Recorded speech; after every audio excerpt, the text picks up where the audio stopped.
वो ion exchange method, no sorry, हाँ ion exchange method या oxidation method, half electron, whatever we have It studied in was the ion redox. exchange. Yes, yes. Did you do Ion, yeah. questions based on that? Yeah, it was in question number 7. अच्छा, you had a problem in question number 7. बाकी questions हो गए easy से, समझ में आ गया था अच्छे से? No, no, no. It just told to attempt question 7. Should I do the full thing? No, no, no, no, no. I only जो उसमें question था वही करना था बस. उसके अलावा did you attempt any of Okay. the question from your textbook or from the previous paper or anything? Like समझ में आ गया ना? Clear हो गया पूरा? Yeah, I understood the concept very well, and yes, I did do the thing, but Okay. I still didn't get time to do the redox. Right? I'll do it today, everything. No, no problem, no problem. Take your time. अभी आपके पास time है. You have the exam on 17th, and also others don't worry. We'll do the redox in the class also, and we'll do that. Just give me a second. This notebook is not loading. I want to start on the fresh page so that it will be easy for me to share notes with you all. Yes, we'll be starting organic chemistry. So basically, organic chemistry is some principles and techniques. So in this first, we'll study कि organic chemistry का introduction क्या है, क्या basically है organic chemistry. उसके बाद there will be some techniques like chromatography, fractional distillation, all those things, Kjeldahl methods जो भी हैं वो चैप्टर के आखिर में आएंगे. ठीक है. So first let us start कि व्हाट इज ऑर्गेनिक केमिस्ट्री. अच्छे से पढ़ना क्योंकि ये जो इस चैप्टर का फर्स्ट पार्ट है, IUPAC naming, isomerism, all those things, वो क्लास 12th में भी काम आएगी. ठीक है. चलो लेट्स स्टार्ट. तो बेसिकली जो केमिस्ट्री है उसमें दो तरह के कंपाउंड्स होते हैं. In chemistry we have two kinds of compounds. First are organic and the second are inorganic. तो स्टार्टिंग में when the chemistry was developing, तो ये माना गया कि organic compounds जो हैं they can only be obtained from living system. और inorganic compounds कौन से हो जाएंगे? जो नॉन लिविंग सिस्टम से आएंगे. ठीक है. स्टार्टिंग में, बहुत स्टार्टिंग में this was assumed. ठीक. अच्छा. Also it was said कि हम organic compounds को we cannot synthesize in lab क्योंकि उनके बीच में एक there was a scientist named Berzelius. So what did he say? He said that कि जो organic compounds हैं, देखो स्टार्टिंग में इतना साइंस डेवलप नहीं था, तो जो भी चीजें अलग थी उनको रिलीजन से जोड़ दिया जाता था. So he said, Berzelius was a scientist.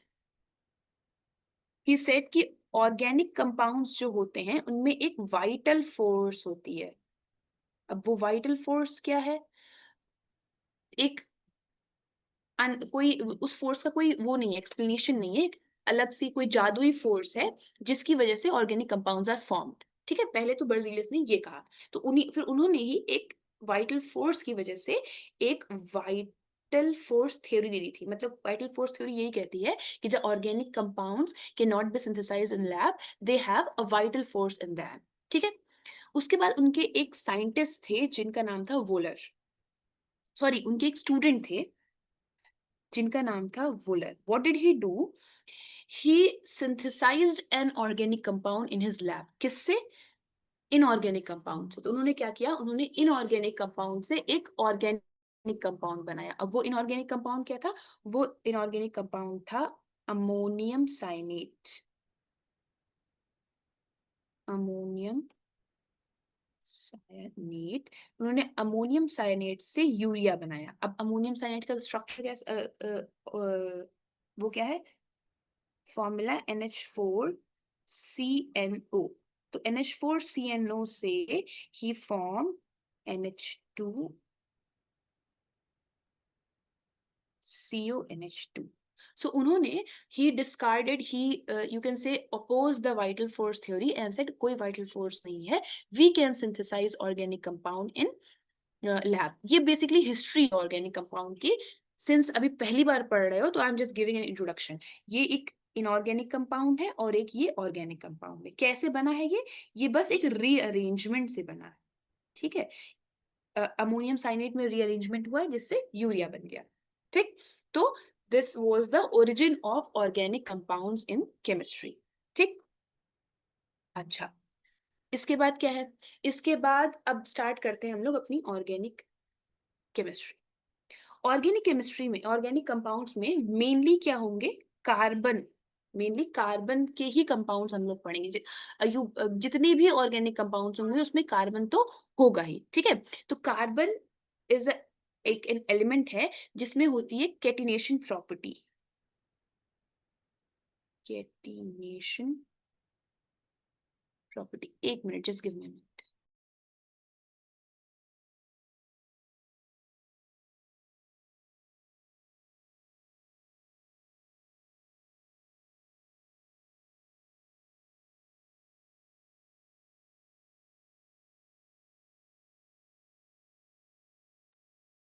Yes, तो in class 10th you might have learn कि कार्बन में होती है कैटिनेशन प्रॉपर्टी। कैटिनेशन प्रॉपर्टी क्या होती है? किसी भी एटम का अपने आसपास के एटम से कोवेलेंट बॉन्ड बनाने की प्रॉपर्टी, राइट? तो किससे? कार्बन से ही। तो वो कार्बन, कार्बन जो है, कार्बन अपने आप से कोवेलेंट बॉन्ड बना सकता है और अदर एलिमेंट से भी बना सकता है, हाइड्रोजन, ऑक्सीजन, सल्फर, फॉस्फोरस, सब एलिमेंट्स, ठीक है। तो carbon has catenation property and these the compounds which show catenation property, या कार्बन जिनके साथ बॉन्ड्स बनाता है, जिसकी वजह से जो कंपाउंड्स बने उनकी वजह से एक अलग ब्रांच निकल के आई केमिस्ट्री की, दैट इज ऑर्गेनिक केमिस्ट्री, ठीक है। This was the general introduction of, this was a just a brief history of organic compounds, ठीक। तो इस चैप्टर में we'll be dealing some basic principles, techniques, कैसे हम ऑर्गेनिक कंपाउंड्स बनाते हैं लैब में, उनकी क्या प्रॉपर्टीज होती हैं, हम उनको कैसे नेम करते हैं, IUPAC नेमिंग पढ़ेंगे, all those things will be included in this chapter, okay. अच्छा, ओके, ये हो गया। इसके बाद the topic which is there in NCERT, that is tetravalence of carbon. अच्छा, वी ऑलरेडी नो कि कार्बन मैक्सिमम कितने बॉन्ड बना सकता है? 4 बॉन्ड बना सकता है, राइट?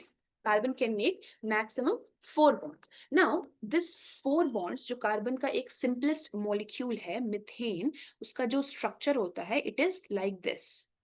इस स्ट्रक्चर को what do we call this structure?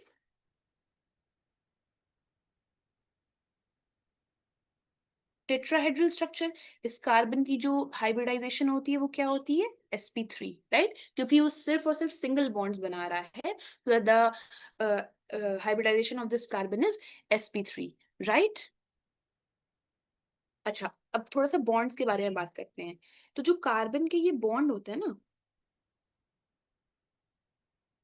तो ये कार्बन, ये वाला हाइड्रोजन और ये वाला hydrogen, they are in same plane. Same plane मतलब एक्स, एक ही प्लेन में होते हैं। एक प्लेन मतलब एक्स, या एक्स प्लेन, या वाई प्लेन, या जी प्लेन, एक ही प्लेन में होंगे। 3 एटम्स एक प्लेन में होंगे, और एक जो हाइड्रोजन होता है that is out of the plane, and एक जो that is inside the plane, और एक जो होता है that is out of the plane, ठीक है। तो ये जो कार्बन के 4 बॉन्ड्स बनते हैं, ये कुछ इस तरह से बनते हैं। कैसे रिप्रेजेंट करते हैं out of the plane, in the plane, ये अभी हम लोग अपकमिंग चैप्टर में, अपकमिंग टॉपिक्स में पढ़ेंगे, ठीक है। तो रिप्रेजेंटेशन कुछ ऐसा होता है कार्बन के चारों सराउंडिंग एटम्स का, ठीक,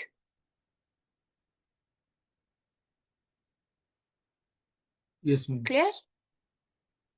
अच्छा, कार्बन में डी ऑर्बिटल होता नहीं है, तो जो भी कार्बन के कंपाउंड्स होंगे, हम लोग जो भी अभी पढ़ेंगे, जितने भी ऑर्गेनिक कंपाउंड्स में जो भी कार्बन होंगे, उसमें सिर्फ sp2 और sp3 हाइब्रिडाइजेशन होगा। I have already told you when I was teaching hybridization कि जब सारे सिंगल बॉन्ड होंगे, जब जब कार्बन के सारे सिंगल बॉन्ड होंगे तो sp3 हाइब्रिडाइजेशन होगा।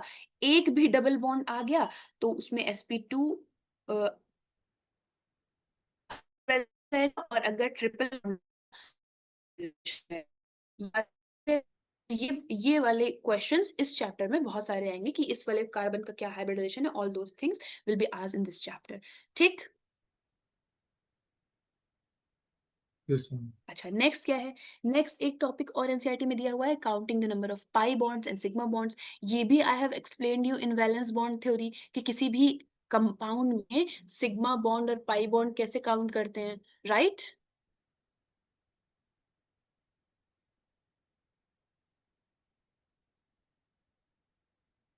चलो अच्छा, अब Can you now repeat? I am giving you, I'm saying कि to count the number of sigma and pi bonds, I have already explained you in the valence bond theory, if you guys remember, कि किसी भी compound में how do we count sigma bonds and pi bonds? Do you all remember that?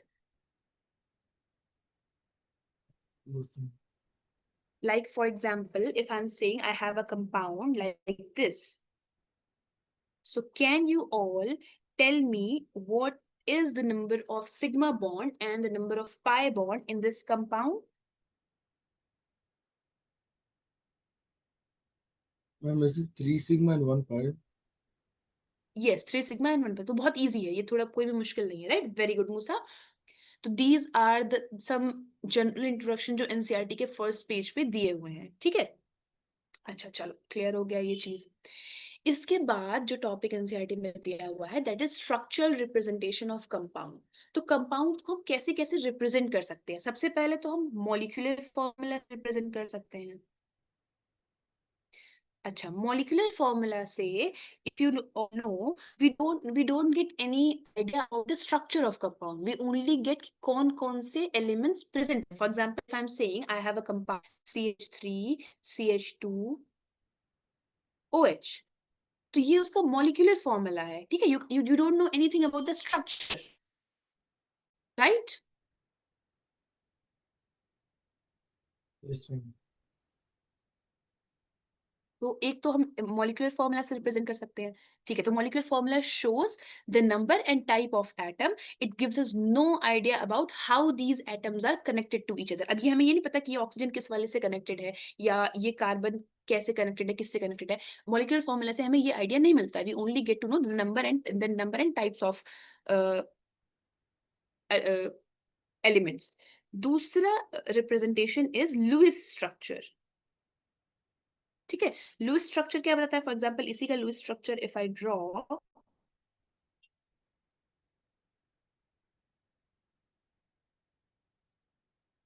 तो Lewis structure shows all the atoms plus the bonds as well as the lone pair, right? तो molecular formula only tells us about the elements, types, and number of atoms. Lewis structures tells us about the number, types, connectivity, lone pair, everything. ठीक?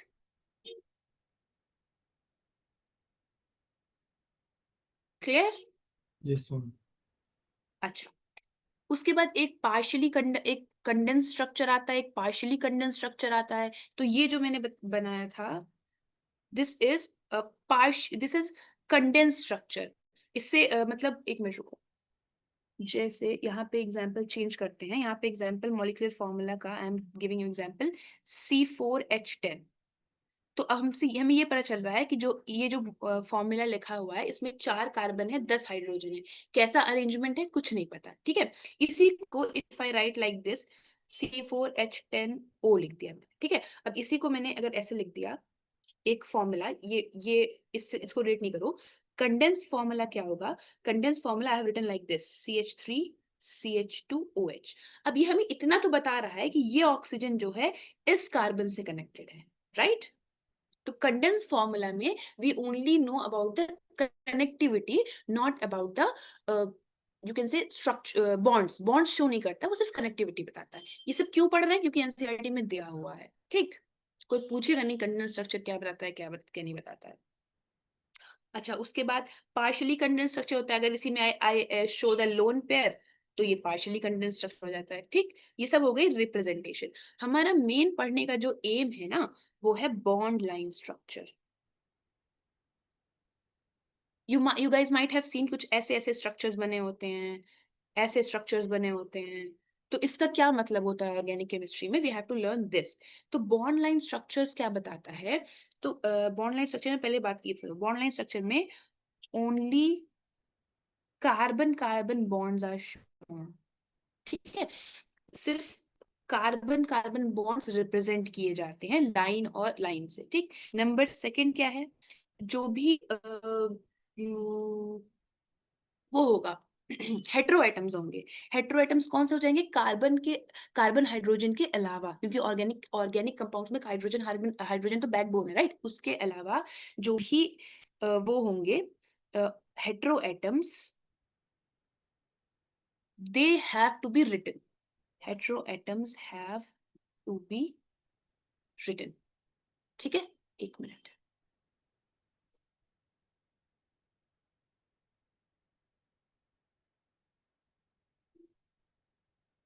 अच्छा, next क्या था उसमें? Carbon carbon bonds होंगे, they will be represented by zigzag line. Zigzag line क्या है? ऐसी lines. ठीक है। अच्छा, नंबर 4 क्या है? जो सिंगल बॉन्ड्स होंगे वो सिंगल लाइन से शो होंगे, जो डबल बॉन्ड्स होंगे वो डबल लाइन से शो होंगे, और जो ट्रिपल बॉन्ड होंगे वो ट्रिपल लाइन से शो होंगे। Let me draw a structure for you. For example, if I'm saying I'm drawing a structure this, एक structure I have drawn this. ठीक है, इसका क्या मतलब? देखो, जहां पे भी हमारा जो लाइन है वो टर्न ले रही है ना, वहां वहां पे कार्बन प्रेजेंट है। जहां जहां पे ज्वाइन हो रहा है, देखो, एक कार्बन यहाँ प्रेजेंट है, एक कार्बन यहाँ प्रेजेंट है, एक कार्बन यहाँ प्रेजेंट है, एक कार्बन यहाँ प्रेजेंट है, एक कार्बन यहाँ प्रेजेंट है, एक कार्बन यहाँ प्रेजेंट है। मतलब इसी को if I right like this, तो हम ऐसे लिख सकते हैं, carbon carbon carbon carbon carbon carbon. ठीक है, ये है, ये जिगजैग स्ट्रक्चर है, ये रिप्रेजेंट कर रहा है ये। ठीक। अच्छा, ऑल्सो रिमेंबर कि देयर विल बी टाइम जहां कार्बन की valency you will not gate satisfied, तो वहां पे आपको अपने आप हाइड्रोजन लगाना है। इसका मतलब यहाँ पे ना, जो भी कार्बन की वैलेंसी सेटिस्फाई नहीं है वहां पे हाइड्रोजन अपने आप प्रेजेंट है। फॉर एग्जाम्पल, यहाँ पे कार्बन एक बॉन्ड बना रहा है, तो बाकी 3 हाइड्रोजन आर प्रेजेंट, ये हमें नोन होगा। ठीक, यहाँ पे भी 2 हाइड्रोजन आर प्रेजेंट, यहाँ पे भी 2 हाइड्रोजन प्रेजेंट हैं। ठीक, तो एक तो ये हो गया रिप्रेजेंटेशन। अच्छा, अगर हमें डबल बॉन्ड रिप्रेजेंट करना है, फॉर एग्जांपल ऐसे है, तो इसका मतलब ये वाला जो कार्बन है, ये इस कार्बन के साथ डबल बॉन्ड बना रहा है, तो मतलब यहाँ पे हाइड्रोजन नहीं होगा। क्यों? देखो, 1 2 3, 3 इसकी वैलेंसी सेटिस्फाई है, यहाँ पे एक हाइड्रोजन, 1 2 3 वैलेंसी इसकी सेटिस्फाई है, यहाँ पे एक हाइड्रोजन, बाकी जगह पे यहाँ पे 2 हाइड्रोजन। क्योंकि देखो, उसी के कंपैरेटिवली अगर हम दोनों को कंपेयर करें, यहाँ पे 2 हाइड्रोजन प्रेजेंट थे, यहाँ पे लेकिन सिर्फ एक हाइड्रोजन प्रेजेंट है। क्यों? क्योंकि जो नीचे वाला स्ट्रक्चर है उसमें डबल बॉन्ड आ गया है, तो कार्बन की 2 वैलेंसीज ऑलरेडी सेटिस्फाई हैं। ठीक है, और एक कार्बन ने ऑलरेडी सेटिस्फाई कर रखी है दूसरे वाले कार्बन सिंगल बॉन्ड बना के, तो 3 वैलेंसी सेटिस्फाई हो गई, एक वैलेंसी जो बची वो हाइड्रोजन सेटिस्फाई कर देगा। ठीक, तो ये होता है बॉन्ड स्ट्रक्चर। ऐसे ही if for example I represent hetero atoms, for example कुछ ऐसा है, इसका मतलब ये वाला जो कार्बन है, ये डबल बॉन्ड के साथ ऑक्सीजन से रिप्रेजेंटेड है, सॉरी, ऑक्सीजन से कनेक्टेड है। क्लियर? यहाँ पे कैसे वैलेंसी सेटिस्फाई होगी? देखो, ऑलरेडी सेटिस्फाइड है ये कार्बन, इसने 4 बॉन्ड ऑलरेडी चुके हैं, 1 2 3 4, तो यहाँ पे हमें वैलेंसी सेटिस्फाई करने की जरूरत नहीं है। तो ये होता है बेसिकली बॉन्ड लाइन स्ट्रक्चर या जिगजैग स्ट्रक्चर। ठीक,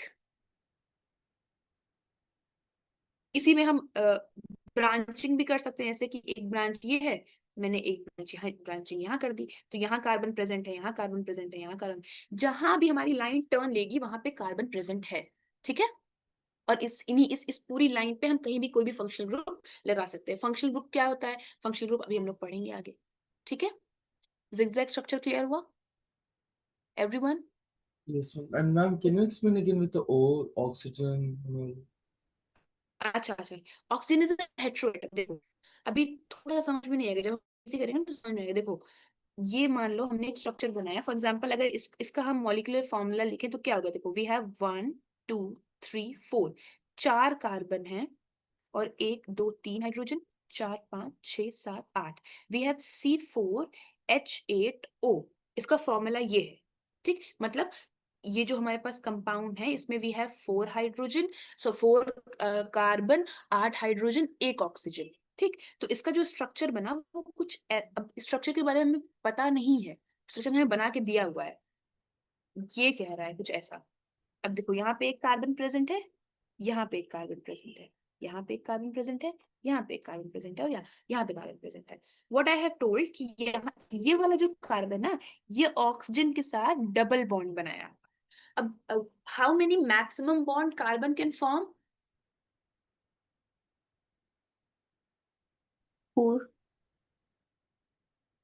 4, वेरी गुड। तो अब if I want to satisfy इन सारे कार्बन की वैलेंसीज, तो देखो इस कार्बन ने एक बॉन्ड बना रखा है, मतलब इसके पास अभी 3 वैलेंसी इसकी खाली है। तो जो भी वैलेंसी खाली है ना, उस पे हाइड्रोजन लगा हुआ है, ये बाय डिफॉल्ट हमें पता होना चाहिए। अब इस वाले कार्बन देखो, कार्बन नंबर 2 पे how many bonds carbon is this that carbon number 2 is making?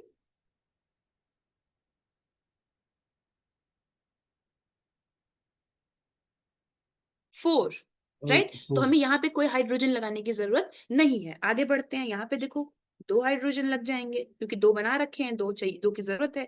यहाँ भी 2 लग जाएंगे, और टर्मिनल कार्बन पे तो 3 ही लगते हैं हमेशा। क्यों? क्योंकि टर्मिनल कार्बन कौन से होते हैं? एंड्स वाले। तो एंड्स वाले कार्बन पे तो 3 हाइड्रोजन लगेंगे ही लगेंगे, क्योंकि उसने सिंगल बॉन्ड बना रखा है। ठीक है, इसी में if I make double bond here, तो एक हाइड्रोजन दोनों जगह से गायब हो जाएगा। ट्रिपल बॉन्ड बना देंगे तो दोनों हाइड्रोजन गायब हो जाएगा। ठीक है, तो बेसिकली ये रिप्रेजेंटेशन है ऑर्गेनिक कंपाउंड्स का। और ये वाला जो ये वाला रिप्रेजेंटेशन है जिगजैग वाला, ये बहुत मिलेगा पूरी केमिस्ट्री में, ऐसे ही रिप्रेजेंट कर देते हैं ये लोग। ये जो आप चेन स्ट्रक्चर देखते हो वो बहुत रेयरली मिलता है। चेन स्ट्रक्चर इसको कहते हैं, कार्बन कार्बन कार्बन, ये चेन स्ट्रक्चर है। ये जिगजैग स्ट्रक्चर है या बॉन्ड लाइन स्ट्रक्चर है। ठीक है, Yes, I'm understood. क्लियर? अच्छा, ये हो गया। बाकी और जो वो है ना रिप्रेजेंटेशन, वो जब हम लोग आईयूपीएसी नेमिंग पढ़ लेंगे तो आई टेल यू। क्योंकि आईयूपीएसी नेमिंग में एक चीज तो आएगी कि हमें स्ट्रक्चर देख के नेमिंग करना होगा, दूसरी चीज आएगी कि हमें नेमिंग देख के स्ट्रक्चर बनाना होगा। तो वहां पे ये चीज और क्लियर हो जाएगी आप लोग को। ठीक है, अच्छा, also first let us do classification of organic compounds. तो आप लोग को फिर वो साइक्लिक एसाइक्लिक वाली चीज भी समझ में आ जाएगी। देखो, क्लासिफिकेशन ऑफ ऑर्गेनिक कंपाउंड्स के लिए I am drawing a chart. Classification of organic compounds, तो एक minute, just let me open that chart ताकि कुछ मिस ना कर दें।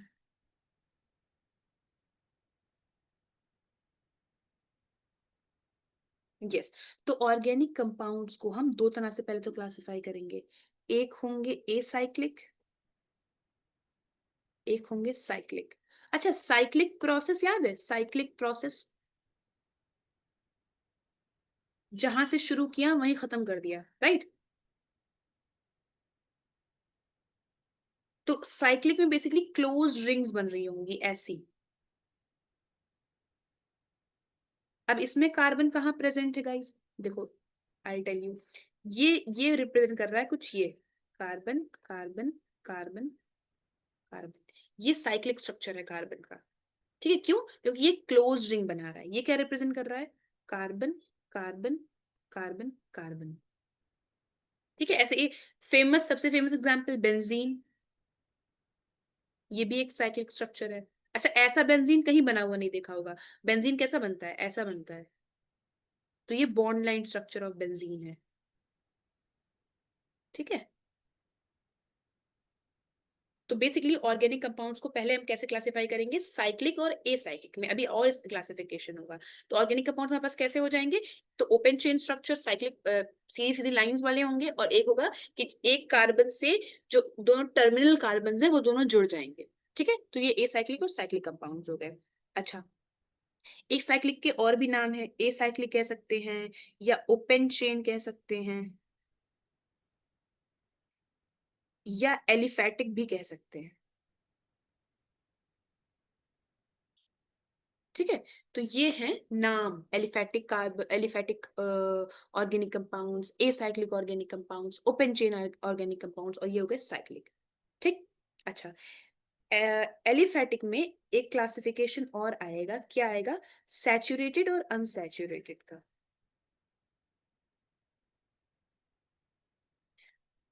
थोड़ा नया चैप्टर है, तो थोड़ा नया कंसेप्ट है, तो थोड़ी प्रॉब्लम होगी, लेकिन जैसे जैसे आप चैप्टर में आगे बढ़ते जाओगे चीजें क्लियर होती जाएंगी। सैचुरेटेड कंपाउंड्स कौन से होंगे? जिनमें सिर्फ सिंगल बॉन्ड होगा। वो हो जाएंगे सच। कार्बन कार्बन के बीच में, कार्बन कार्बन के बीच में अगर सिंगल बॉन्ड है that is saturated compound. Carbon carbon के बीच में डबल बॉन्ड या ट्रिपल बॉन्ड है तो दैट इज अनसैचुरेटेड कंपाउंड। ठीक, for example I am writing CH4, तो उसमें तो है ही नहीं, CH3 तो देखो CH3 का स्ट्रक्चर कुछ ऐसा होगा, so it is a saturated compound. But C2H6 ये कैसा होगा, देखो कार्बन कार्बन डबल बॉन्ड हो गया, एक, तो C2H4 होगा, सॉरी C2H6 तो ये हो जाएगा, C2H6 ये है, H ये अनसैचुरेटेड है क्योंकि इसमें डबल बॉन्ड। ट्रिपल बॉन्ड का एग्जांपल ले लो, C2H2, तो ये हो गए अनसैचुरेटेड। अच्छा टेल मी वन थिंग, ये सैचुरेटेड है या अनसैचुरेटेड है?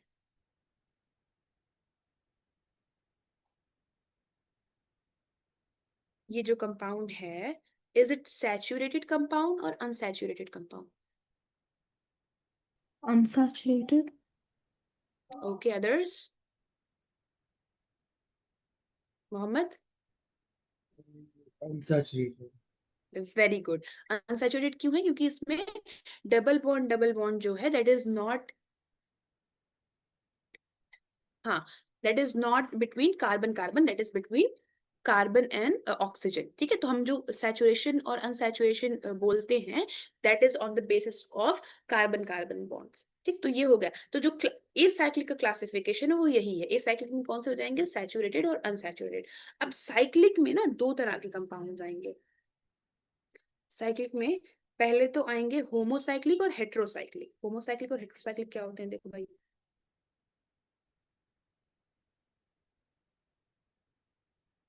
Homocyclic and heterocyclic.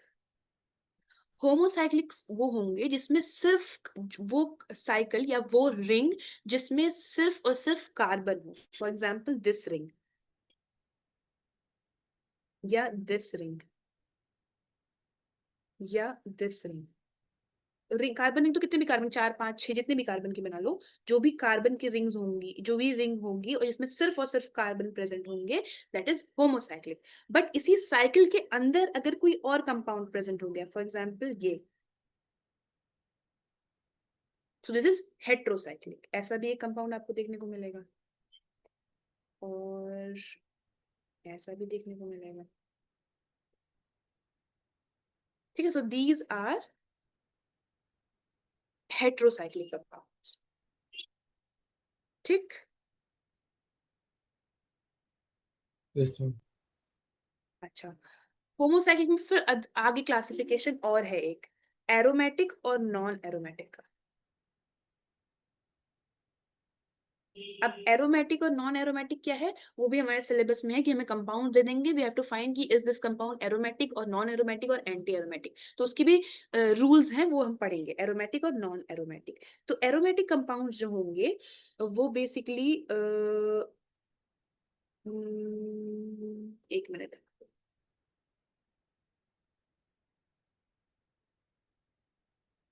ठीक है, होमोसाइक्लिक में एरोमेटिक और इस ए साइक्लिक कंपाउंड्स और एरोमेटिक कंपाउंड्स। अच्छा, एरोमेटिक और नॉन एरोमेटिक, ठीक है, एरोमेटिक और नॉन एरोमेटिक कह लो या फिर कह लो, नॉन एरोमेटिक कहने से अच्छा कह दो कार्बो कार्बोसाइक्लिक, क्योंकि इसमें ना एंटी एरोमेटिक और नॉन एरोमेटिक दोनों आ जाएंगे और यहाँ पे आ गया एरोमेटिक। अच्छा, एरोमेटिक में भी दो तरह के आएंगे, बेंजीनोइड और नॉन बेंजीनोइड, वो हम बता नहीं रहे हैं। जिसमें बेंजीन रिंग प्रेजेंट होगी, जिसमें बेंजीन रिंग नहीं प्रेजेंट होगी। बेंजीन रिंग क्या है, 6 कार्बन का एक साइक्लिक कंपाउंड है। ठीक है, benzene ring is a 6 carbon cyclic compound, जिसमें ऐसी रिंग प्रेजेंट होगी दैट इज बेंजीनोइड कंपाउंड, और जिसमें ऐसी रिंग नहीं प्रेजेंट होगी और कुछ और प्रेजेंट हो जाएगा, they are non benzenoid compound, लेकिन ये दोनों ही एरोमेटिक कंपाउंड हो जाएंगे। ठीक है, और कार्बोसाइक्लिक क्या हो जाएंगे, कार्बोसाइक्लिक ये वाले हो गए जो हमने एग्जांपल्स अभी देखे, ये वाले, ये सब, ये नहीं, ये तो एरोमेटिक में आ जाएगा। ठीक, तो ये हो गए कार्बो। ये बेसिकली है क्लासिफिकेशन की, जो हमें अभी हम लोग डील करेंगे ऑर्गेनिक केमिस्ट्री में कंपाउंड्स। ये इतने टाइप के इतने टाइप के कंपाउंड्स, इतने टाइप के स्ट्रक्चर्स, ये सब हमें आगे देखने को मिलेंगे। ठीक है, अच्छा, लेट मी सी इसके बाद क्या बताया है NCERT. Okay. Ma'am, Yes. ma'am, in the NCRT, ma'am, in page number 257, there's a problem 8.1, right? Ma'am, can you just explain how to do Uh, it? Problem 8.1. How many sigma and pi bonds are present in each of the following molecules? Yeah, Okay, let us it's do the that question. solution is something different. छोड़ो, solution मत देखो. Look at me. The first question is this.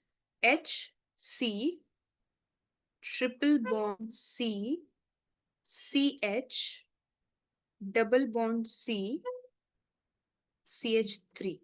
ठीक है, ये पहला structure है. Remember, सबसे पहले स्केलेटल स्ट्रक्चर बना लो. हाइड्रोजन हटा के सारे कार्बन कार्बन ज्वाइन कर लेते हैं. चलो, हाइड्रोजन हटा के सारे कार्बन कार्बन अगर हम ज्वाइन कर लें तो कुछ ऐसा स्ट्रक्चर बनेगा. देखो, सी ट्रिपल बॉन्ड सी, ठीक है, bond C, double bond C, single bond C. ठीक है, जहां जहां डबल और ट्रिपल बॉन्ड है वहां बना हुआ है, जहां सिंगल बॉन्ड है वो नहीं बना हुआ है. अब चलो हाइड्रोजन लगाते हैं. ये कार्बन जो है 3 बॉन्ड ऑलरेडी बना रखा है, इसके पास एक हाइड्रोजन है, लगा देते हैं. इसने 4 बना रखे हैं, इसमें हाइड्रोजन, देखो इसने 4 बॉन्ड बना रखे हैं इसलिए इसके पास हाइड्रोजन नहीं है. ये कार्बन नंबर 1, ये कार्बन नंबर 2, ये कार्बन नंबर 3, ये कार्बन नंबर 4, ये कार्बन नंबर 5. 1 2 3 4 5. तो carbon number 2 has already made 4 bonds, तो उस पे कोई हाइड्रोजन नहीं है. कार्बन नंबर 3 पे we have 1 hydrogen. Let us draw that hydrogen. Carbon number 3 पे एक हाइड्रोजन ड्रॉ कर दिया. कार्बन नंबर 4 पे hydrogen is given, yes it is given. So यहाँ पे हमने हाइड्रोजन ड्रॉ कर दिया. फिर कार्बन नंबर 5 पे वी हैव 3 हाइड्रोजन. अब हमसे पूछा है sigma bonds and pi bonds. Let us see. Sigma bonds को I am counting with green. 1 2 3 4 5 6 7 8 9. ठीक है, do we have 9 sigma bonds? Let us see pi bonds. 1 2 3. We have 3 pi bonds, right? Ma'am, we can add one more hydrogen Solution, in the हाँ. fifth carbon. Fifth carbon. Achha, I didn't add that. Okay, sorry. It missed. We have 10 sigma bonds then. It missed. Sorry. अब देखो NCERT में कैसा solution दिया हुआ है. NCERT में अलग अलग कर दिया है कि कार्बन कार्बन सिग्मा बॉन्ड्स कितने हैं, कार्बन हाइड्रोजन सिग्मा बॉन्ड्स कितने हैं, कार्बन कार्बन पाई बॉन्ड्स कितने हैं, और कार्बन ट्रिपल बॉन्ड. देखो अगर if you look at the whole total, देखो सिग्मा और पाई तो इक्वल उतने ही आ रहे हैं. देखो कार्बन कार्बन पाई बॉन्ड देखो टोटल कितने हैं, 3 कार्बन है, एक कार्बन ट्रिपल बॉन्ड है और एक कार्बन डबल बॉन्ड है. ठीक है, इसको भी थोड़ा अगर हम लोग वो करें तो 2 तरह के होंगे. एक कार्बन कार्बन बॉन्ड होगा, एक कार्बन हाइड्रोजन बॉन्ड होगा. तो कार्बन हाइड्रोजन बॉन्ड देखो कितने हैं, 1 2 3 4 5 6. तो carbon hydrogen bond we have 6. तो उसके बाद कार्बन कार्बन बॉन्ड 4 ही तो बचेंगे. 1 2 3 4. एनसीईआरटी में ऐसे दिया हुआ है, बस थोड़ा एक्सपेंड करके किस किस टाइप के सिग्मा बॉन्ड्स और पाई बॉन्ड्स हैं. कार्बन कार्बन वाले ये हैं, कार्बन हाइड्रोजन वाले ये हैं, कार्बन या कार्बन डबल बॉन्ड वाले ये हैं, कार्बन ट्रिपल बॉन्ड वाले ये हैं. ओवरऑल, और हमने क्या आपको एक्सप्लेन किया, ओवरऑल. एग्जाम में भी ओवरऑल ही आता है बट वो पूछ सकते हैं, तो इसमें देख लो. ठीक है, एक और एक्सप्लेन कर देते हैं. नेक्स्ट क्वेश्चन देखो क्या है. Next question is CH2 double bond C double bond CH CH3. Okay, let us expand this. 1 2 3 4, 4 carbon है. 1 2 3 4. 1 और 2 के बीच में डबल बॉन्ड है, 2 और 3 के बीच में डबल बॉन्ड है, 4 में नहीं है. ठीक, 1 2 3 4. Fourth carbon has 3 hydrogen. 1 2 3. Third carbon has 1 hydrogen. Second के पास हाइड्रोजन की जरूरत नहीं है, उसके पास ये है. चलो अब जैसे एनसीईआरटी ने किया है वैसे करते हैं. कैसे कैसे कैसे बॉन्ड्स हैं हमारे पास कार्बन हाइड्रोजन सिग्मा बॉन्ड्स हैं, कार्बन कार्बन सिग्मा बॉन्ड्स हैं, और हमारे पास हैं कार्बन कार्बन पाई बॉन्ड्स. इस बार हमारे पास कार्बन ट्रिपल बॉन्ड नहीं है. Now let us count. Carbon hydrogen sigma bonds is with red. तो कार्बन हाइड्रोजन 1 2 3 4 5. ठीक, कार्बन हाइड्रोजन 5, नीचे एक 6. Carbon hydrogen sigma bonds we have 6, right? चलो कार्बन कार्बन सिंगल बॉन्ड्स देखते हैं। Carbon carbon sigma single bonds देखो blue से, 1 2 3। और carbon carbon pi bonds we have 1 2। तो एनसीईआरटी में ऐसे एक्सप्लेन किया है। Clear Mohammad? Yes, ma'am, understood. Thank you. Atiya clear? Yes, mom. Okay, now I'm giving you a compound. Find the number of sigma and pi bonds. तब तक I'll get my attendance marked. Okay. I'm not drawing the structure. CH triple bond, double bond CH, triple bond C, double bond C, C, double bond O.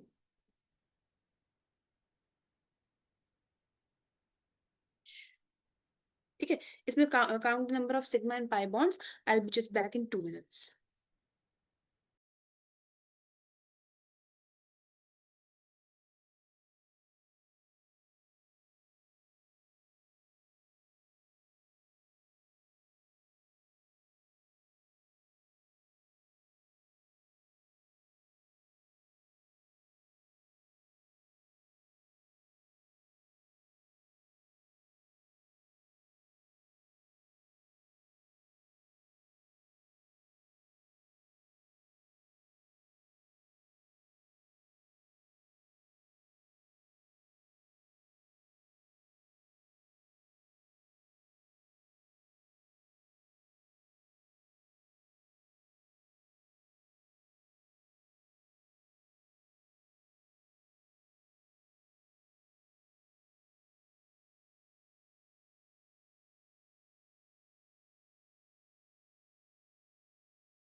Yes हो गया।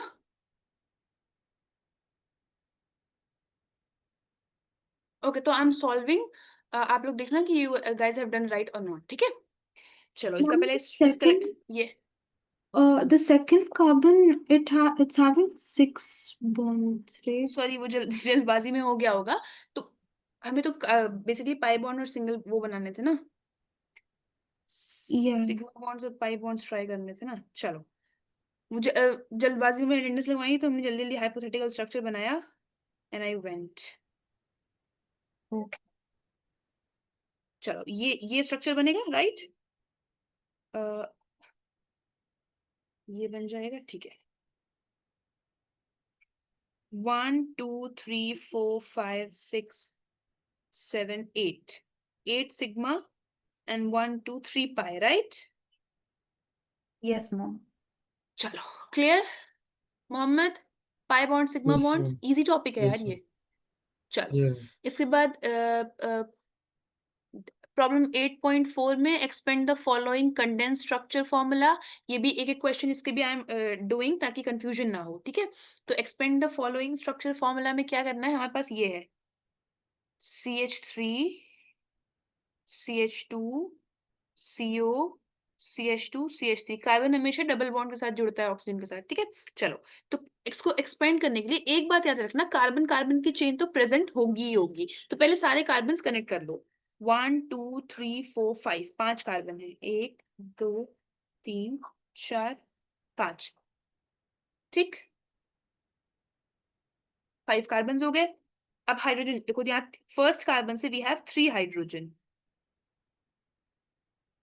फिर इससे we have 2 hydrogen, इस पे कुछ नहीं है, only double bond oxygen, इस पे वी हैव 2 हाइड्रोजन, इस पे वी हैव 3 हाइड्रोजन। ये हो गया कंडेंस स्ट्रक्चर का, कंडेंस फॉर्मूले का कंप्लीट स्ट्रक्चरल फॉर्मूला। इसके बाद देखो एक और क्वेश्चन है, वो थोड़ा सा कॉम्प्लेक्स हो सकता है क्योंकि नए नए हो। मेरी ऑर्गेनिक केमिस्ट्री इतनी पढ़ी हुई है कि हमको ये सब बहुत इजी लग रहा है, इसीलिए थोड़ा फास्ट हो गए, सॉरी। आई डिडंट रियलाइज कि तुम लोग No, पहली ma'am. बार पढ़ रहे It's हो। easy.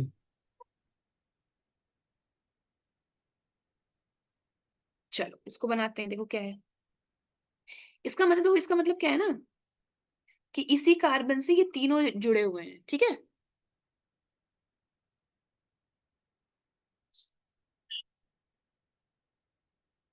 ओके चलो बनाते हैं इसको, 1 2 3, then we have 3 CH2 bonds and then we have CH3। अच्छा नहीं ये नहीं, इसका मतलब यहाँ पे 3 CH2 बॉन्ड्स हैं, ये नहीं, इसी कार्बन से, इस कार्बन से एक कार्बन चेन और जुड़ी हुई दैट हैज 3 CH2 बॉन्ड। ये लिखने का तरीका है बस, मतलब यही है कि स्ट्रेट चेन ही है, ठीक। चलो carbon carbon then double bond carbon, उसके बाद 3 कार्बन और उसके बाद हमारा टर्मिनल कार्बन, ठीक है। इस पे we have 3 hydrogen, 1 hydrogen, 1 hydrogen, ठीक। Then each of this carbon is having 2 hydrogen and then 3 hydrogen। ये हो गया expanded structure, ठीक है।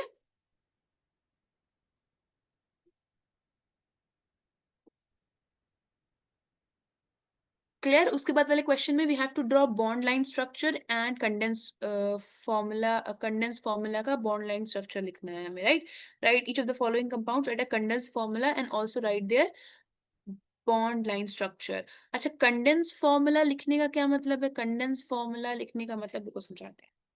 क्वेश्चंस आएंगे नहीं ऐसे क्वेश्चंस, और इंपॉर्टेंट क्वेश्चंस हैं इस चैप्टर में जो जरूरी है बट जानना चाहिए क्योंकि सिलेबस में है और आगे काम भी आएगा। क्या है, HO CH2 CH2, if I miss any carbon तो मुझे बता देना, CH2 CH CH3 then again CH again CH3 and then CH3, ठीक है। इसका हमें क्या लिखना है, इसका हमें कंडेंस फॉर्मूला भी लिखना है और हमें क्या लिखना है, also we have to write the bond line structure, ठीक है। देखो कंडेंस फॉर्मूला कैसे लिखेंगे, CH2 CH2 CH2, ये तीन कार्बन, ये तीन जो कार्बन हैं दे हैव सेम स्ट्रक्चर, तो इनको ऐसे ले सकते हैं HO CH2 कितने CH2 है? we are having 3 CH2, right? Again CH ऐसे ही, CH3 एक ही है, ऐसे ही लिख देंगे, CH ऐसे ही है, CH3 ऐसे ही है, CH3, बस कुछ नहीं। कंडेंस फॉर्मूले में करना है कि अगर लॉन्ग चेन, अगर रिपीटेटिव यूनिट है तो उनको कंडेंस करके आप नंबर ऑफ यूनिट्स वहां पे नीचे लिख दो, बस यही है कंडेंस फॉर्मूला। ठीक है, और बॉन्ड लाइन फॉर्मूला अगर बनाना है, देखो how many carbons are we having, 1 2 3 4 5 6 7 8, इसका मतलब 8 लाइंस बनेंगी, 1 2 3 4 5 6 7 8। और ये भी देखना, यहाँ पे OH है तो हमें एक और हाइड्रोजन बनाना पड़ेगा, क्योंकि एक और लाइन बनानी पड़ेगी, क्योंकि OH लग जाएगा ना टर्मिनल पे। तो अब देखो OH लगाने के बाद आर वी हैविंग 8 कार्बन्स, 1 2 3 4 5 6 7 8, ये हो गया 8, 1 2 3 4 5 6 7 8, 1 2 3 4 5 6 7 8। ठीक, क्लियर? हाइड्रोजन सेटिस्फाई करो नहीं करो चल मैम जाएगा काम।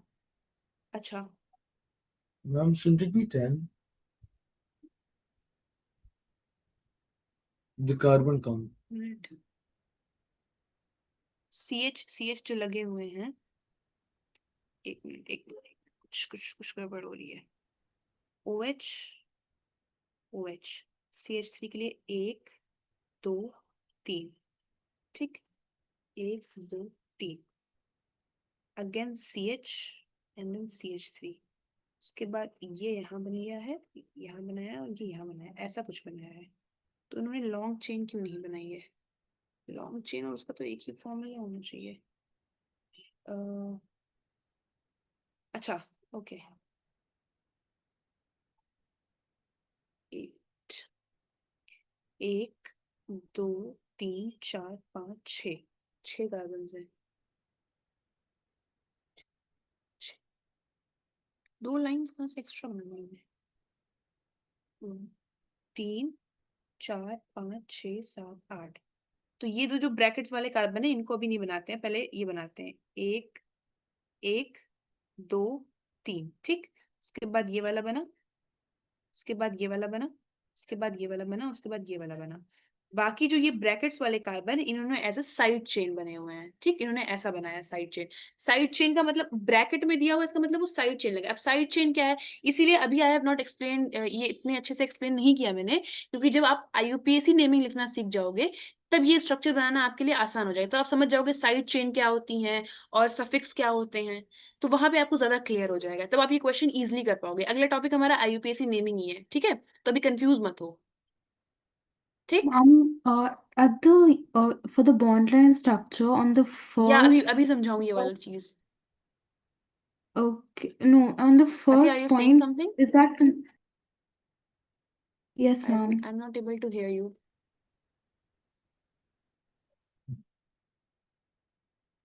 Ma'am, can you hear me now? Hello. Can you guys hear me? Wait. Ma'am, we can I hear think her. there's some problem with the audio.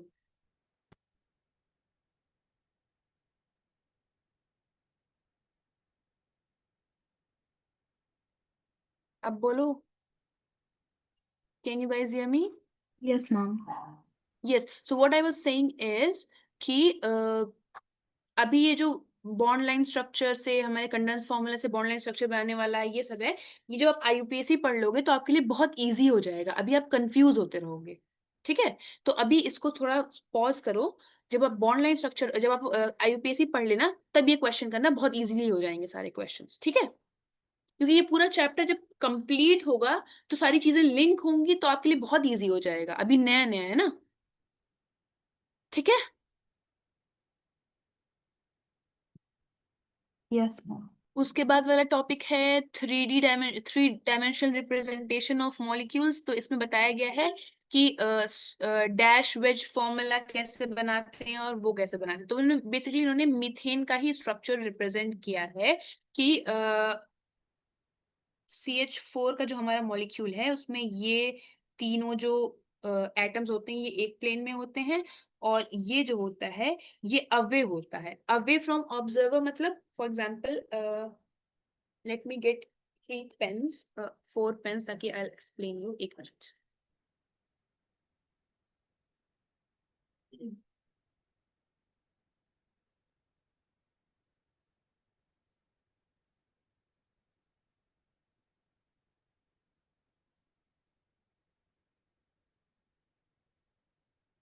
देखो ये कुछ ऐसा स्ट्रक्चर है, दिख रहा है, ब्लर तो नहीं हो रहा? ठीक, तो देखो ये वाला है, ये और ये और बीच में जो जहां से कनेक्टेड है वो कार्बन है। जब बॉल और वो वाला स्ट्रक्चर होता है उससे बहुत अच्छा समझ में आता है। और ये जो डैश वाला है, जो डॉटेड लाइन है, ठीक है, that is away from observer, मतलब हम जहां से देख रहे हैं हमसे दूर जा रहा है, basically out of the plane जा रहा है। और ये जो आ रहा है ये इनसाइड द प्लेन आ रहा है, जो यू कैन से सॉलिड वाली लाइन है, that is towards the observer. ये हमारी तरफ होगा, ये हमसे दूर जाएगा, और ये जो होगा वो सेम प्लेन में होगा, इधर एक्स, इधर वाई और इधर जी, एक ही प्लेन में होंगे तीनों। ठीक, तो what I was telling you is कि ये जो ग्रीन वाले हैं they are in the same plane, बाकी ये जो ब्लू वाले हैं जब आप देखोगे तो यू विल सी कि ये वाला हाइड्रोजन आपसे दूर की तरफ है, और because you are the observer, और जब ये वाला देखोगे तो इट इज टुवर्ड्स यू। ठीक है, तो डैश बेसिकली रिप्रेजेंट, इसको कहते हैं डैश, इसको कहते हैं डैश। डैश क्या रिप्रेजेंट करता है? Away from observer. और ये इसको कहते हैं wedge, wedge represents towards the observer. ठीक है, तो ये रिप्रेजेंटेशन है, मतलब 3D अरेंजमेंट। अगर आप 3 डायमेंशन में देखो, तीनों एक्सिस में देखो, तो जो कार्बन है और उसके आसपास के जो मॉलिक्यूल्स हैं ये कुछ ऐसे दिखाते हैं। ठीक है, बॉल स्टिक मॉडल देखो, ग्रीन वाले जो बॉक्स है उसमें बॉल स्टिक मॉडल बना हुआ है। I don't have that balls and stick, तो उसमें जो ऊपर वाला तीन ऐसे एल बना हुआ है वो एक प्लेन में है, और एक देखो दूर जा रहा होगा, एक आपकी तरफ आ रहा होगा। ठीक है, तो ये होता है डैश वेज स्ट्रक्चर। ठीक है,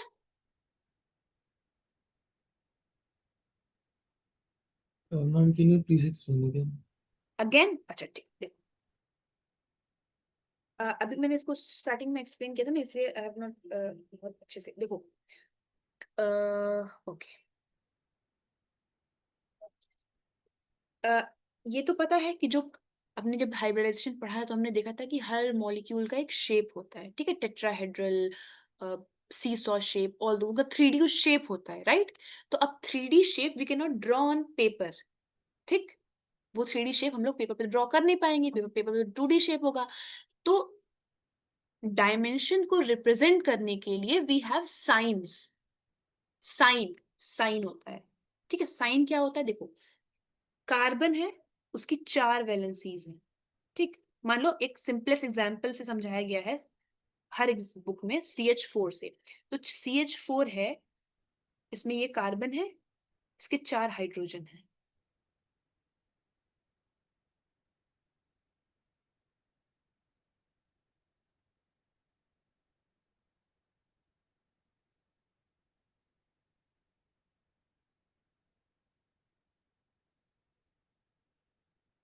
ठीक, तो ये कार्बन, ये एक प्लेन है। तो इफ आई एम सेइंग कि ये कार्बन प्लेन है, तो इसके इसी प्लेन में दो हाइड्रोजन होंगे। ठीक है, अगर आई एम सेइंग कि ये carbon X X X plane में है, एक्स वाई प्लेन में है, तो एक्स वाई प्लेन में ये भी होगा, एक्स वाई प्लेन में ये भी होगा, और एक्स वाई प्लेन में ये भी होगा। एक्स वाई प्लेन समझ में आता है? प्लेन की बात कर रहे हैं, एक्सिस की बात नहीं कर रहे हैं। एक्सिस की बात करते हैं तो सिर्फ एक्स एक्सिस, वाई एक्सिस, जी एक्सिस कहते हैं, लेकिन प्लेन दो एक्सिस से मिलके बनता है, राइट? तो एक्स वाई प्लेन में, इफ आई एम सेइंग कि एक्स वाई प्लेन की बात कर रहे हैं, तो ये 3 मॉलिक्यूल्स एक प्लेन में है। क्यों? क्योंकि इनको हमने सिंगल बॉन्ड से रिप्रेजेंट कर दिया। रिप्रेजेंटेशन का तरीका है on paper, 3D arrangement represent करने का तरीका ये है कि जो सेम प्लेन में होते हैं उनको हम नॉर्मल बॉन्ड से रिप्रेजेंट कर देते हैं। ठीक, Okay. अच्छा, अब 2 हाइड्रोजन बचे। 2 हाइड्रोजन जो होंगे उनका प्लेन डिफरेंट होगा। ठीक, तो ये जो प्लेन है, ये वाला प्लेन अवे फ्रॉम अस होगा। मतलब अगर हम ऐसे खड़े हैं, हमारा मॉलिक्यूल ऐसा रखा है, तो ये वाला हाइड्रोजन हमसे दूर जा रहा होगा। डैश रिप्रेजेंट्स कि जो डैश पे जो ग्रुप लगा हुआ है या डैश पे जो भी एलिमेंट लगा हुआ है वो ऑब्जर्वर से दूर दिखेगा, ऑब्जर्वर को 3D अरेंजमेंट में। और जो वेज पे लगा हुआ है इसको डैश कहते हैं, और इसको वेज कहते हैं। जो वेज पे लगा हुआ है वो आपको अपनी तरफ आता हुआ दिखेगा। ठीक है, Okay, अभी ma'am, क्लियर हुआ?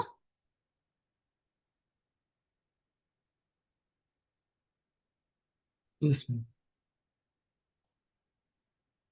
ओके, टेट्रावेलेंसी ऑफ कार्बन, अगर क्वेश्चन आता है कि explain the tetravalency of carbon and shape of molecule, तो वही होगा कि कार्बन कार्बन के पास s और p ऑर्बिटल होते हैं, तो वो जैसे हाइब्रिडेशन वाला कंसेप्ट में बताया था कि वो अपने s और p ऑर्बिटल्स को जोड़ के डिफरेंट कंपाउंड्स बनाता है, तो अगर p के साथ multiple bonding, okay no problem Moosa, you can गो।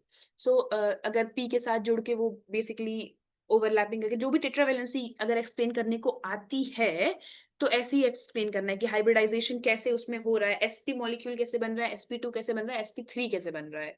ठीक है, sp कैसे बनेगा, जब एक s और एक p जुड़ेंगे, क्योंकि बाकी दोनों पाई बॉन्ड बना रहे होंगे। ठीक है, बाकी दोनों px और pz जो है वो पाई बॉन्ड बना देंगे, तो सिर्फ sp जुड़ेगा। sp3 कैसे बनेगा, एक p और एक s और तीनों p जो है वो सिग्मा बॉन्ड बना रहे होंगे। और sp2 कैसे बनेगा, एक s और दो p, एक s और दो p सिग्मा सिग्मा बना लेंगे, एक जो होगा वो पाई बॉन्ड बना रहा होगा। ठीक है, ऐसे एक्सप्लेन करना होगा टेट्रावेलेंसी ऑफ कार्बन। तो ये क्वेश्चन आ सकता है कि explain the tetravalency of carbon, में भी आ सकता है, जरूरी नहीं है। ठीक, Ma'am, if that question comes, you should just explain it like this, right?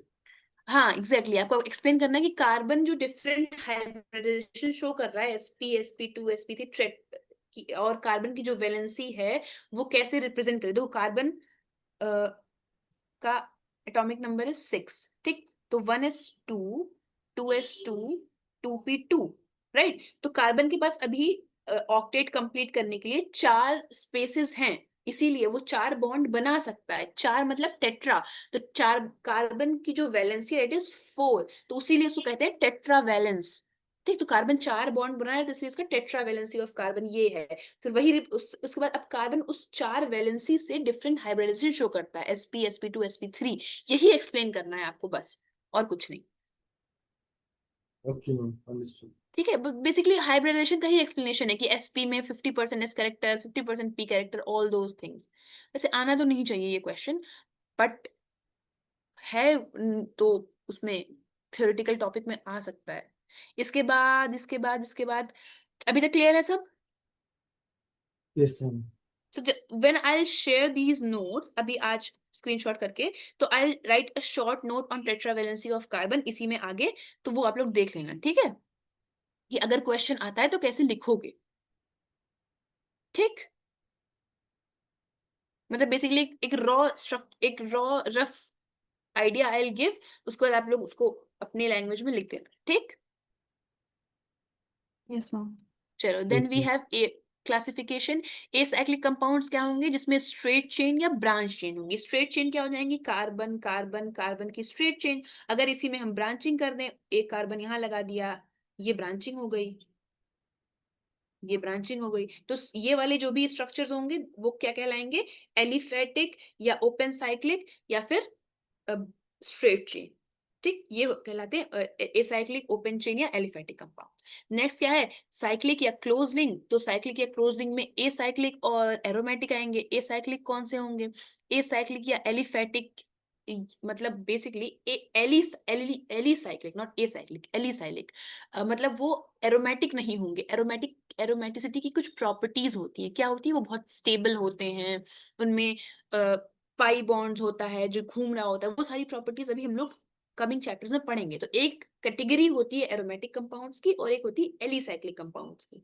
ठीक, तो जो भी एरोमेटिक नहीं होते हैं वो चले जाते हैं, जो साइक्लिक कंपाउंड्स एरोमेटिसिटी वाली प्रॉपर्टीज या एरोमेटिसिटी वाले रूल्स नहीं फॉलो करते हैं, वो एलिसाइक्लिक में चले जाते हैं, बाकी सारे आ जाते हैं एरोमेटिक में। ठीक है, फिर एरोमेटिक में भी 2 कैटेगरीज आती है, बेंजोनॉइड और नॉन बेंजोनॉइड। जिसमें बेंजीन रिंग प्रेजेंट होगी। बेंजीन रिंग क्या होती है, बेंजीन रिंग पहचान लो, पूरी ऑर्गेनिक केमिस्ट्री में बेंजीन बहुत आएगा, ये बेंजीन रिंग होती है। ठीक है, ये नहीं, ये तो साइक्लिक कंपाउंड हेक्सेन है, ये है बेंजीन रिंग। क्या है, 6 कार्बन की एक रिंग है, इसमें ऑल्टरनेट पाई बॉन्ड्स प्रेजेंट होंगे। ठीक है, जिन भी कंपाउंड्स में ये रिंग प्रेजेंट होगी they will be benzenoid compound. For example ये हो गया या ये हो गया, तो दिस इज बेंजीनोइड कंपाउंड, या 2 बेंजीन रिंग प्रेजेंट हो गई। ठीक, तो ये हो गया हमारा बेंजीनोइड कंपाउंड। अच्छा, नॉन बेंजीनोइड लेकिन एरोमेटिक हो जाएंगे, तो ये हो गया एरोमेटिक हैं लेकिन बेंजीन रिंग प्रेजेंट नहीं है। ठीक, तो ये हो जाएंगे हमारे non aromatic, sorry non benzenoid compound, but they are aromatic. वो एरोमेटिक, हकल रूल पढ़ेंगे हम लोग, हकल रूल को जो फॉलो करता है वो एरोमेटिक कंपाउंड होता है। तो ये हकल रूल को फॉलो करेंगे, ये एरोमेटिक है but they don't have benzene ring. ठीक है, उसके बाद हेट्रोसाइक्लिक एरोमेटिक कंपाउंड होंगे, बीच में एक वो आ जाएगा। ठीक ये हो गया।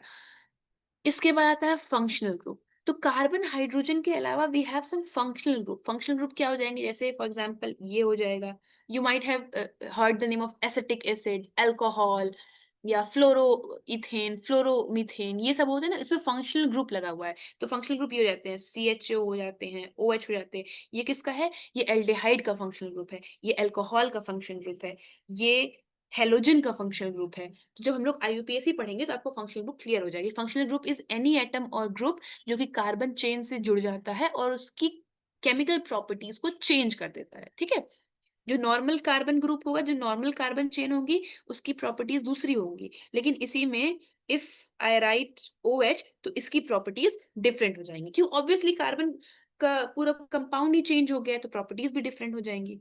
ठीक है, अब नेक्स्ट है होमोलॉगस सीरीज और उसके बाद नोमेनक्लेचर। अच्छा, होमोलॉगस सीरीज क्या होती है?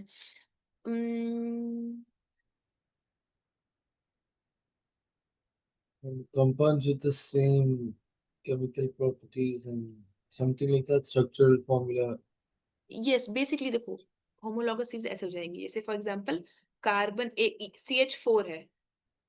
ठीक है, एक कार्बन हटा के मैंने एक हाइड्रोजन हटा के एक और मतलब एक और SI स्ट्रक्चर जोड़ दिया, ये होमोलॉगस सीरीज हो जाएगी। फिर मैंने एक और कार्बन हटा दिया, सॉरी एक और हाइड्रोजन हटा दिया, और एक सेम कंपाउंड, और ये होमोलॉगस सीरीज है। बेसिकली सेम यूनिट को जोड़ते जा रहे हैं एक हाइड्रोजन हटा के, तो ये होमोलॉगस सीरीज है। ठीक है,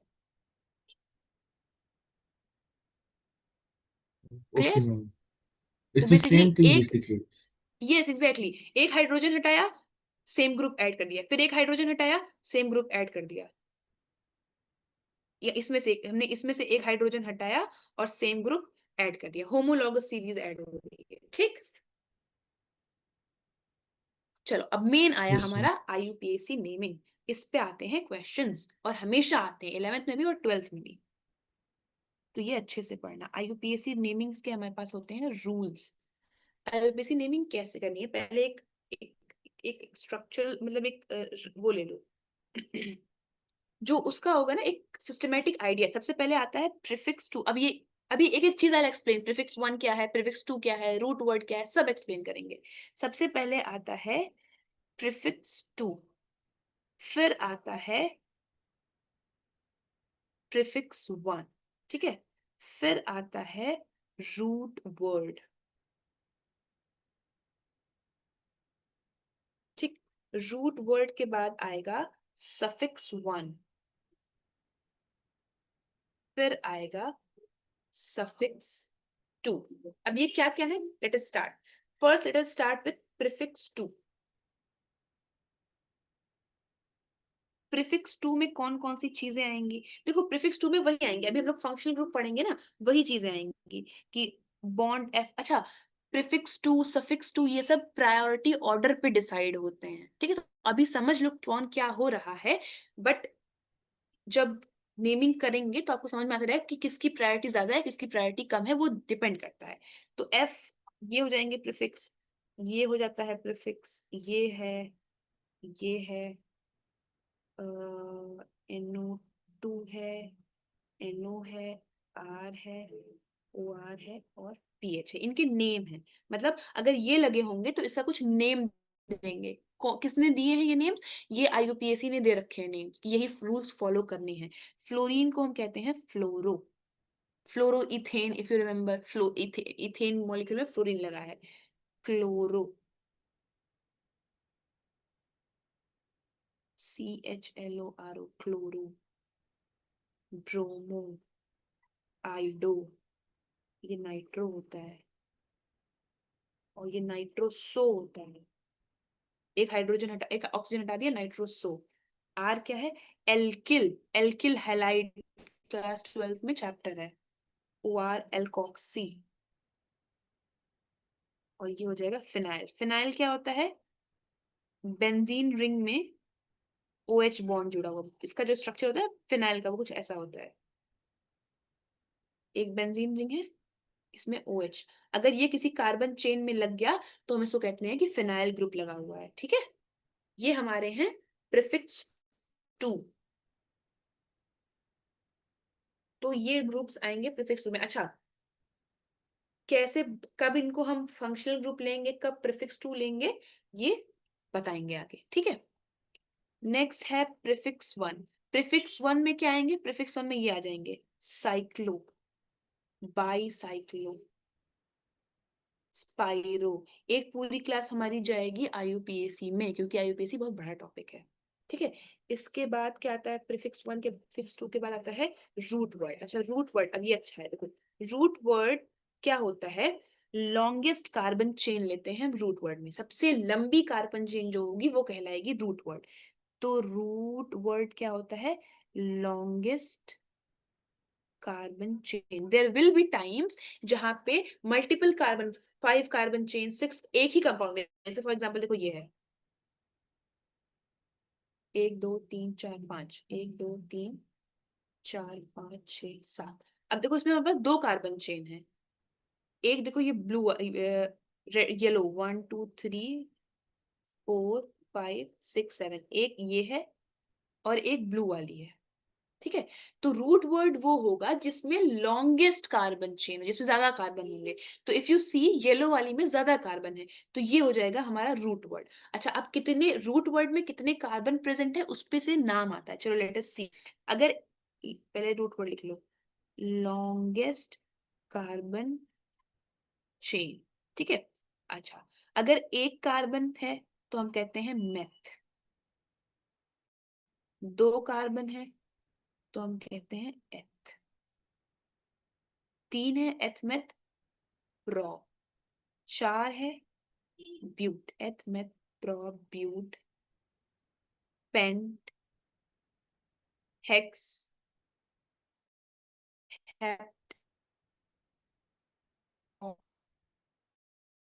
नन, डेक। ठीक है, तो लॉन्गेस्ट कार्बन चेन जैसे प्रेजेंट है हमारी, उस पे हम, उससे हम रूट वर्ड डिसाइड करते हैं। एक कार्बन चेन मेथ कहते हैं, 2 कार्बन है उस चेन में हमारे 2 का, जैसे कि इसमें देखो इसमें 1 2 3 4 5 7 है, तो ये हो जाएगा हेप्ट। अब हेप्ट के आगे क्या लगेगा? वो हमारा है सफिक्स 1। सफिक्स 1 में क्या आएगा? सफिक्स 1 डिसाइड होगा कि बॉन्ड प्रेजेंट है, सिंगल बॉन्ड प्रेजेंट है या ट्रिपल, एक भी डबल बॉन्ड या एक भी ट्रिपल बॉन्ड प्रेजेंट होगा तो क्या होगा। अगर सिर्फ और सिर्फ सिंगल बॉन्ड प्रेजेंट है पूरी हमारी लॉन्गेस्ट कार्बन चेन में, तो इन आता है। अगर कोई भी एक डबल बॉन्ड प्रेजेंट हो गया तो इन आता है, और अगर एक भी ट्रिपल बॉन्ड प्रेजेंट हो गया तो YENE आता है। कैसे? देखो ऐसे, बहुत समझ में नहीं आ रहा होगा लेकिन अभी आएगा। 1 2 3 4 5 6 7, हमारे पास 7 कार्बन चेन है, मतलब हेप्ट आ जाएगा। हेप्ट के बाद देखो रूट वर्ड के बाद क्या आता है? रूट वर्ड का सफिक्स 1 आता है, और सफिक्स 1 कैसे डिसाइड होता है? बॉन्ड्स देख के। तो हमने देखा कि हमारी लॉन्गेस्ट कार्बन चेन में सिर्फ और सिर्फ सिंगल बॉन्ड है, तो सिंगल बॉन्ड में क्या आ जाएगा? हेप्टेन। ठीक है,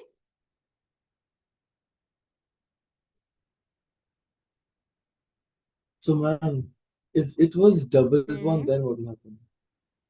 तो हेप्टीन आ जाता। अब वो डिपेंड, वो आएगा, पोजीशन ऑफ डबल बॉन्ड भी हमें बतानी पड़ेगी, कहाँ पोजीशन प्रेजेंट है। फॉर एग्जांपल देखो, अगर डबल बॉन्ड प्रेजेंट होता इसी में, थोड़ा सा ये था हमारा ना, 1 2 3 4 5, और 1 2 3 4 5 6 7, ये थे ना।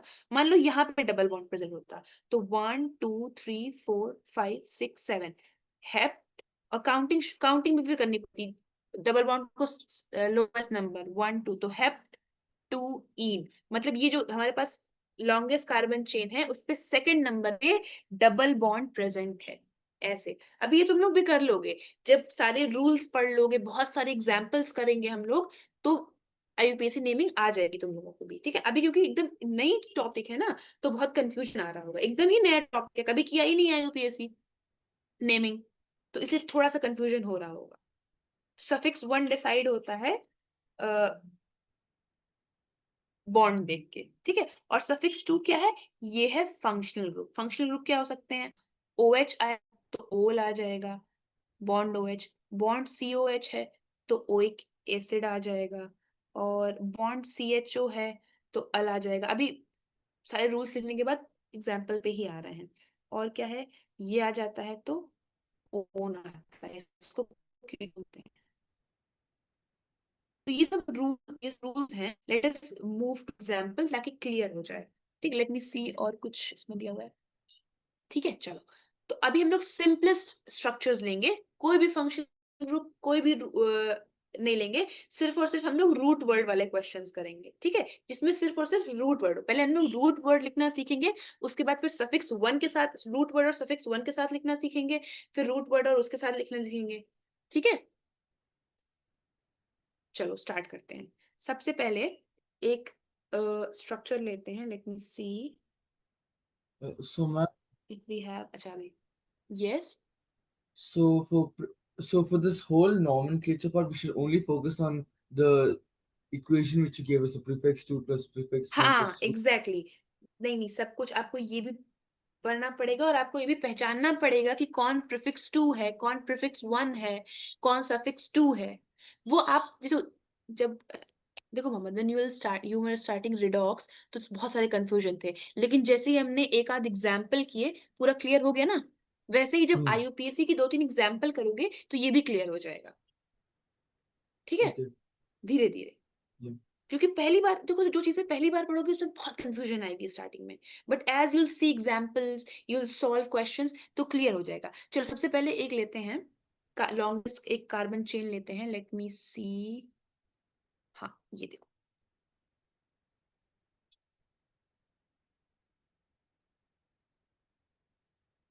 अब देखो इसका नाम हमें देना है, तो सबसे पहले हमें रूट वर्ड डिसाइड करना है।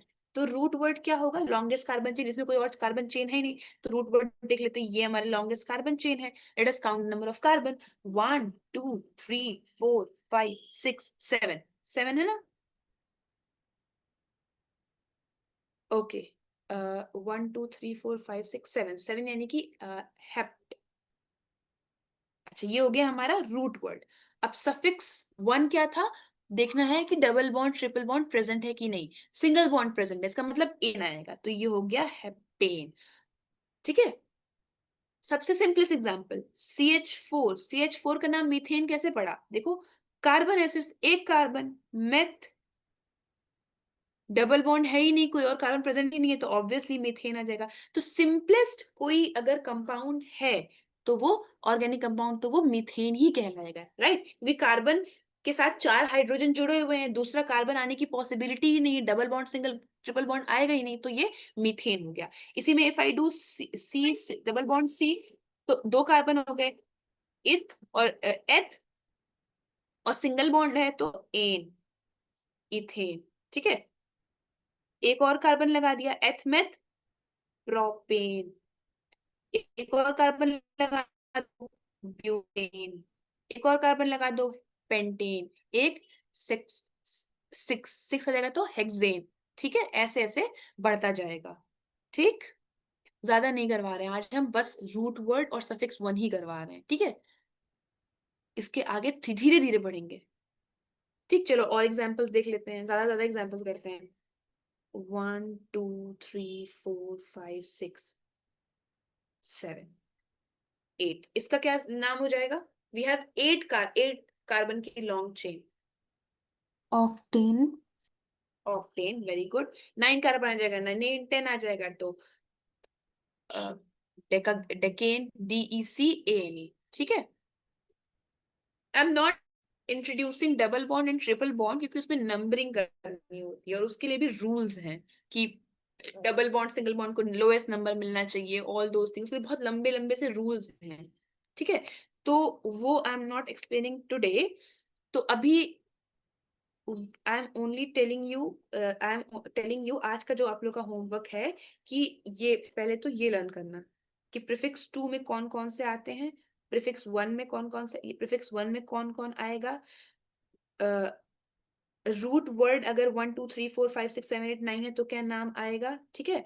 उसके अलावा सफिक्स 1 में क्या क्या आएगा और सफिक्स 2 में क्या क्या आएगा, इन सब का इसका सफिक्स 2 का एक चार्ट भी आता है, वो भी आई विल गिव यू, और उसमें भी प्रायोरिटी ऑर्डर होता है, ठीक है। तो वो सब I will get in the next class, अभी I have not found out those thing. NCERT बहुत कॉम्प्लेक्स लिखा है, आई तो हम दूसरी जगह से पढ़ाते हैं, मतलब मेरे पास लिखी हुई चीजें हैं, हम वहां से पढ़ाते हैं, वो इजी हो जाता है पढ़ाने में और समझने में भी, ठीक है।